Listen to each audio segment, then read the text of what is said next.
gente e di nuovo bentornati. Allora, questa è una ricetta che veramente volevo fare da un po' di tempo, anche perché l'ultima volta l'avevamo fatta a casa ed è una millefoglie di patate con la mortadella e il formaggio. Premetto che ho utilizzato quello che avevo già a casa, però al posto della mortadella, se ci volete mettere il prosciutto, fate benissimo, oppure se ci volete mettere qualche altro salume, non so, adesso mi viene in mente lo speck. Io come formaggio ci ho messo la provola dolce, ma potete metterci quella affumicata, potete metterci il taleggio, potete metterci il brie, potete metterci il gorgonzola, quello che desiderate. E allora vediamoci ingredienti e ricetta, e come al solito durante il video vi darò qualche piccolo consiglio. E noi ci vediamo alla prossima ricetta. Un bacione a tutti!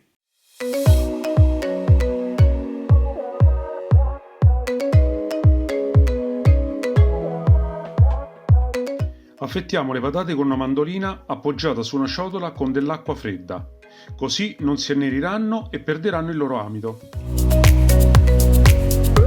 In un'altra ciotola rompiamo 2 uova, aggiungiamo il latte, il parmigiano, sale e pepe, il rosmarino tritato, la farina setacciata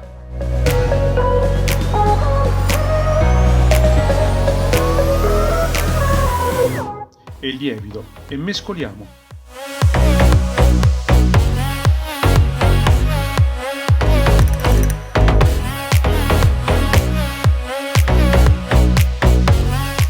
Scolate le patate, mettiamo il composto e amalgamiamo.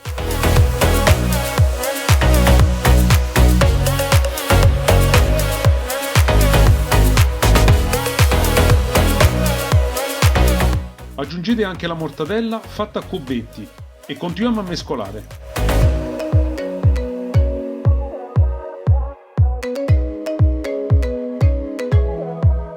Imburriamo una teglia,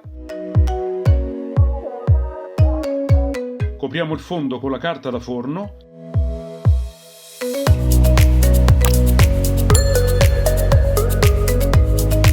e spolveriamo con il pangrattato.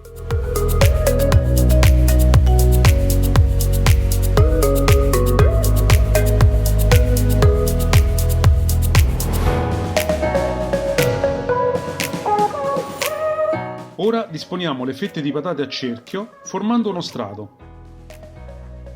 Poi mettiamo le fette di provola e continuiamo fino alla fine degli ingredienti.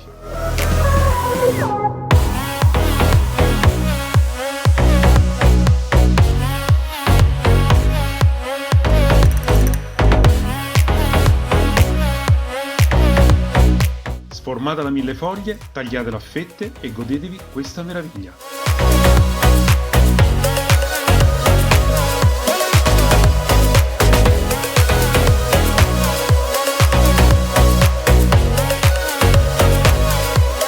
Buon appetito!